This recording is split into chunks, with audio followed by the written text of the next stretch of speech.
Welcome to the very first podcast of KET. I am Philippe and I will be your host for these KET Talks. And I'm in the glorious company of Vincent, Bogat and Vjeran. So Vincent is a Frenchman who settled in Brussels in 2013. Active in the Brussels queer community, he took the opportunity of the COVID crisis to move away from European policies and investigate queer topics. He loves disco pop divas as much as he loves chocolate. Hey Vincent, happy to have you here today. How happy are you? I'm very happy to join you and the guys today for this podcast. Well, one of the other guys is Bogat. Bogat is from Hungary. He has been living in Brussels for more than 9 years. He loves pussycat wigs and big skirts.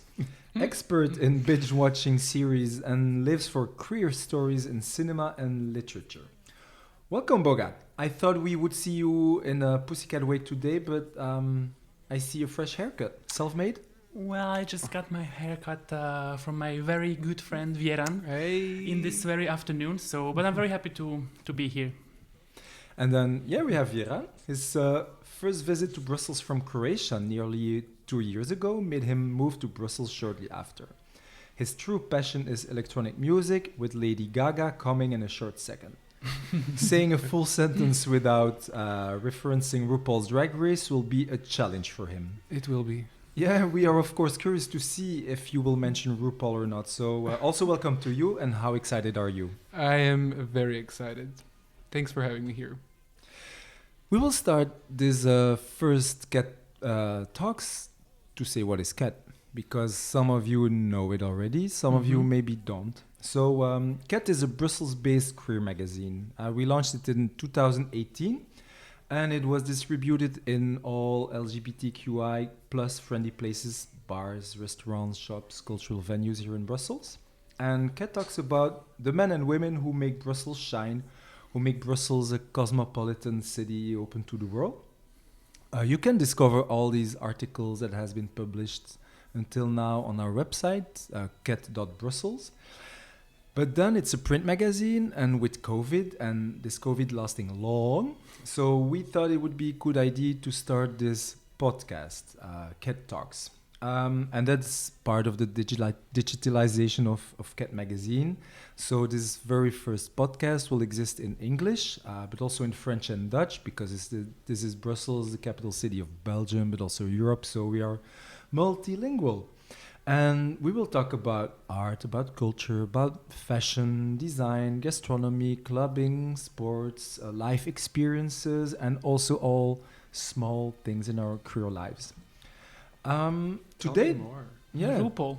And RuPaul, exactly. But the big topic of the day is not RuPaul, it will be about queer media. Because we have to choose a topic. And we'll talk about the history of queer media and how important it is in our daily lives. So Vincent, you did some research about the history of queer media. Tell us everything.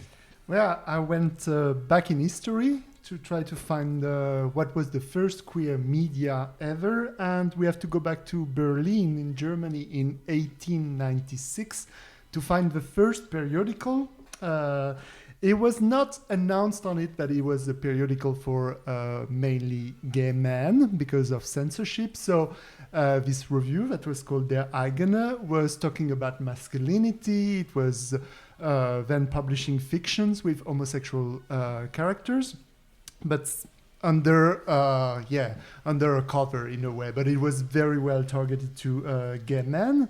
And after this first publication, we find other publications in Europe, like in France. We have a periodical that is called Academos, that is published first in January 1909, that lasts for 12 monthly edition until the end of a year, where it stops because of financial difficulties. It was very complicated to find money to publish these magazines, and publicity advertisement was not a way to make money. So in addition to financial issues, we have censorship. The first review in the US, Friendship and Freedom, is stopped after not even a year because its founder is arrested by the police, basically. Another French publication, Inversions, is also banned because it is considered that it violates morality. So in this climate, it's really in Germany that we find a lot of periodicals that flourish in Berlin between the two World Wars. And we find the Freundin, which is the first lesbian periodical. All of that stops, sadly, in the 30s with the rise of fascism, and then with Second World War. So all gay, lesbian, queer publication stops at that time, except one in Switzerland, which is a bit outside of the war, where we have a magazine called Der Kreis that still continues publishing during the war, and we have to wait after the war, the World War, to see the first magazine, queer magazine, reborn, like Levensrecht in the Netherlands that started immediately after the war, and then with the homophile movement in the US, new publications are produced to launch this movement, to find new members. We have the Mattachine Review for men and the Ladder, which is more for lesbians. In France, we have Arcadie, which is the same name as the first homophile association in Paris. And all of that continues with some censorship. We have a problem in the US to distribute the magazine because there's a law that prohibits the US Postal Service to distribute magazine which would attend to morality. So we have some court cases that go up to the Supreme Court in 1958 that authorized the publication, the distribution of one magazine, which was a big victory at that time for the homophile movements. And then we have to go to the 80s to find the first radio program, queer radio. In France, we have one that is called Fréquence Gay, which is still existing today. And then, of course, in the 90s, TV, and in the 2000 internet that really diversify the queer media with websites, social media, and now podcasts and videos. Throughout all the history, queer media has been essential to build up the LGBTQI plus community because it created links between people that didn't know even that other queer people existed. So it was very important to have this feeling of belonging to a community, to build these communities, to inform and educate people on LGBT queer issues, to give visibility to the movements and the actions, and also to promote the sharing of experiences between queer people. Today, we have a very open market, a lot of different media, a lot of different communities. So we have all the choice that we need and we want, but it raises the question of sustainability of this media and how we can promote them and maintain them. You guys, isn't it amazing that the first magazine was in 1896 and that it took almost a century to make them more mainstream and open to everybody? Well, it's certainly fascinating, but I think also it's quite sad that we had to wait so long, because 100 years it also means that it's a lot of hiding and persecution for our community. So I'm very happy that now it's a boom, and then we have, as I say, in bed, the more the merrier. So the more media, queer media we have, the better. So Vjeran, what are the queer media that you are following today? Well, I believe as anybody of my generation, it would probably be Instagram primarily, but it would be like Gay Times and all these other that, not happily to admit, but these websites and pages that simply promote masculinity and hot gay men, which I do not think is a prime should be a prime resource of our information, and where we find gay life and gay culture on Instagram. But it is what it is. Would I buy some magazines like this? And the question about that Vincent you raised about sustainability, it's a great question, because I admire these people and these magazines, and it's really astonishing how early they started and how important it was for gay culture and for gay people living in respective countries. And of course we would like to see these magazines continuing and going on, but I wouldn't be the one buying them, because I just don't see myself buying a physical copy of a magazine. So how do we make them continue publishing? I see here a generation gap because you are 24. Vincent, you're We're not late in gonna the say. 30s. We won't say how much. But She went you, back into history to research this. yeah, but Vincent, you were buying magazines. I was buying magazines, and when I came out, it was something big for me. Like, we had this magazine in France called Tétu that still exists. It has some financial problem. It has disappeared and been recreated a few times because of sustainability. But for me, it was one of the most important acts as a young gay guy to go to the library, the bookshop, and to buy this magazine, because it was long considered as a porn magazine. So it was like, it had really bad press, and there's a lot of education needed to promote this magazine. So for me, it was, an act of militancy to go and buy this magazine and affirm myself as gay. And then I was also registered. I received it at home, and it was sent under this very big black plastic cover. So you didn't know what was inside. It was this big black plastic cover, and we were at the beginning of 2000 in France. So this is how dramatically the situation has changed in a few decades. So you were receiving magazines that looked like what sex toys look like now when you receive them in mail. Exactly. Covered and, with complete discreet message. That was the way to distribute. So you can go and buy it, at the press shop. But for people who were living in small villages or people who were not out, it was sent in this very black wrapping, so that you didn't know what was coming. Wow. So it was a bit an activist thing of buying it. Bogat, you see still today the media is something like, I'm an activist when I'm following this account or this website or... Yeah, I think it's super important. Like, for example, on Instagram, I follow a page called LGBT History. And I recently discovered it because actually we do not know much about our own queer history. And this page distributes stories from the States, from France, from Asia, all over the world. And we can see how our own history evolved. And we have an obligation to know it, because if we don't know what happened really in the past and how we were persecuted, we don't really know how to react and continue with our activism in the future. And I have to say, like, I'm coming from Hungary, and over there it really started in the 90s, but till the very early 2000s we didn't have any gay magazines. So it's also a difference between Eastern Europe and Western Europe. And for me, I would have loved to have more example of queer media, more queer celebrities, famous people, that I could have some kind of example how to be gay and what it is to be gay and what it is to be queer. So I think it has a super important educational purpose. Yeah, I have exactly the same. I didn't have it neither when I was younger. So let's now ask Vjeran, you were raised with more queer media? Not really. I don't think I was, because as Bogat, I was coming from something like Croatia, but it's Eastern, Southern Europe. So we didn't have really Croatian media outlets. Yes, of course, I was already a teenager when Instagram came out.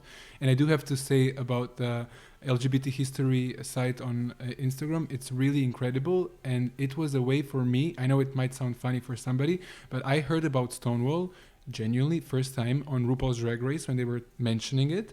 And then I heard about it really on Instagram page LGBT history, and that's when I learned about the history of queer history, gay history, fighting for the rights. Stonewall, now we know, Pride, first Pride in New York. But that's the way how I find out about things, culture, history, how I educate myself. So yeah, it's probably just only Instagram, Facebook, some Facebook pages. Other than that, it wasn't very much. I didn't see a lot of gay celebrities. There is no publicly out people in Croatian media. If they are mostly either ridiculed or they're necessarily, giving fashion advice for pop stars, and that's it. So teenagers now who discover RuPaul, you think it's something? Oh, I think it's a revelation for them. Yeah. Yeah. Like, to have access to all these media outlets, even though it's not in their own language, I think it's super crucial for them, because they also feel connected to a bigger, greater community, even though their own community in their own respective country, Hungary or Croatia, is not as strong. Although I think there is a general movement that is getting stronger and stronger, but still, learning about what happens in Western Europe, or learning about what our community here in Western countries go through, it definitely helps them to feel also connected to us, and I think it's brilliant. I mean, you just go on Netflix and you turn on a show, you can find Queer Eye. I was 21, 22 when I was first watching Queer Eye, bawling my eyes out and crying, and I imagine these young teens, like 15, 16, 17-year-olds, were able to watch shows like Queer Eye or anything like that. Any other, is it a reality show or just a simple comedy that includes gay characters? It is so important. It's not only for the sake of entertainment, but for the visibility and yeah, I think it is important because we don't get denied in our own existence. It's becoming harder and harder for people who are actively working against the LGBT community to deny our own existence, because we have characters in Netflix, we have characters in series and movies, and it's almost impossible to make a great show now without the full palette of LGBTQA plus characters. So yeah, I think it's super important. So did you guys know KET Magazine here in Brussels, and what's the importance of that magazine, you think?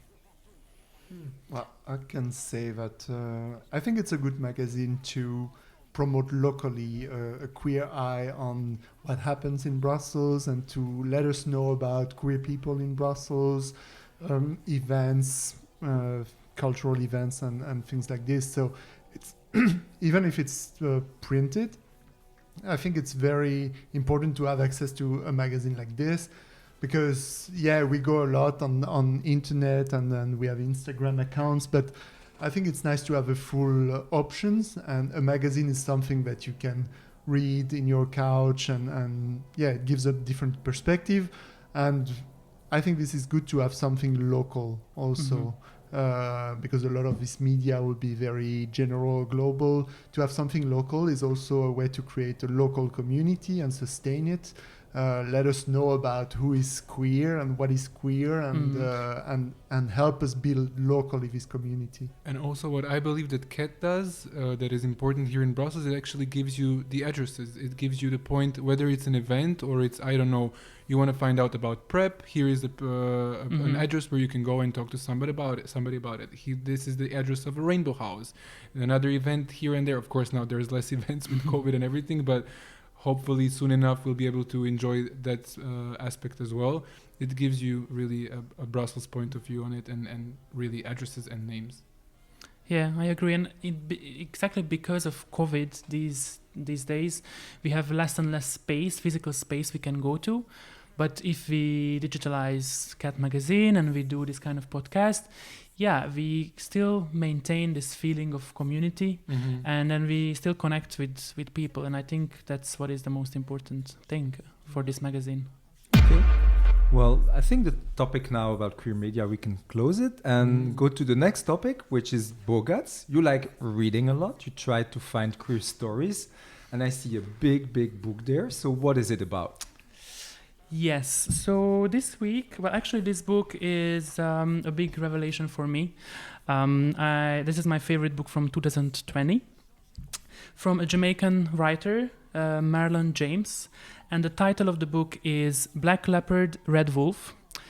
It's a story of a young hunter who is well known in the 13 kingdoms of Africa. And he gets hired to do a job, to find and bring back a boy who is lost. So in order to do that, he teams up with this band of misfits, a giant, a witch, a shapeshifter, and they go on this mission to find this lost child. And what I love about this book is First of all, it's a bit like African Game of Thrones. So you have the intrigue, the politics, the blood. But also it has a mission, a little bit like Tolkien world from Lord of the Rings and so on.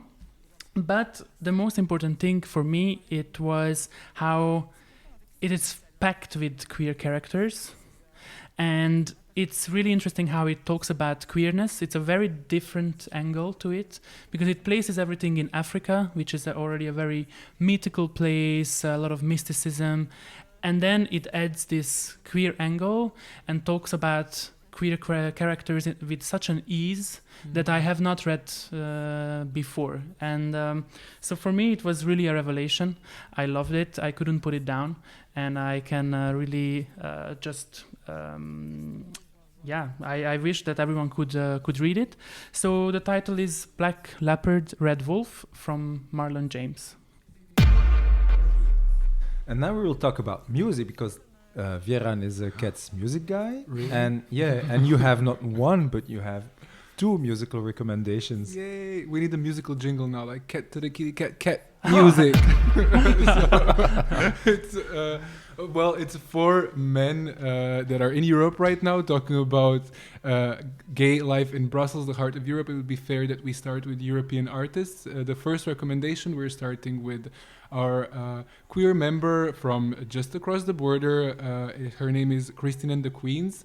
This song, People I've Been Sad, was named as Time's Song of the Year for 2020, and it's really written by Christine in 2019 as she was grieving the loss of her mother, but it was released right before the pandemic, and we understood. People I've Been Sad, we were sad, but it really serves as like a great example that the best art comes from true, honest experiences, and not just a wish of trying to sound like everybody else or universal. So that would be the first recommendation. Listen to Christine and the Queen's People I've Been Sad. And the second one is from just across the channel, UK. Well, even though they left us and they left Brussels, we still have to recommend it because it's really great. From a UK giant, Eats Everything, song called Honey. He actually incorporated the vocals of the ballroom legend of the New York scene of the 90s. Her name was Moirene, and she had a song, Miss Honey. And you can hear her saying Miss Honey, and Eats Everything really, really nicely incorporated that in like a dance electro music that you can listen to and only wish for the moment where you will be able to dance on it in the gay clubs. Yeah. And we can listen to those songs on the Spotify, Vjeran's recommendations and Spotify account of KET, of course. Yeah. So, you know what? We've arrived at the end of this very first KET Talks. Yeah, already. It's been too short. Yeah. We want more. Well, there will be more. Quick. Yeah, well, we do it quickly. So thank you, Vincent. Thank you, Bogat. Thank you, Vjeran. Well, thank you. And I hope... Pleasure. You're welcome. And I hope that you too who are listening to us, that you had a good time too. So go to our website, ket.brussels, to discover the latest article on queer life in Brussels and in the world.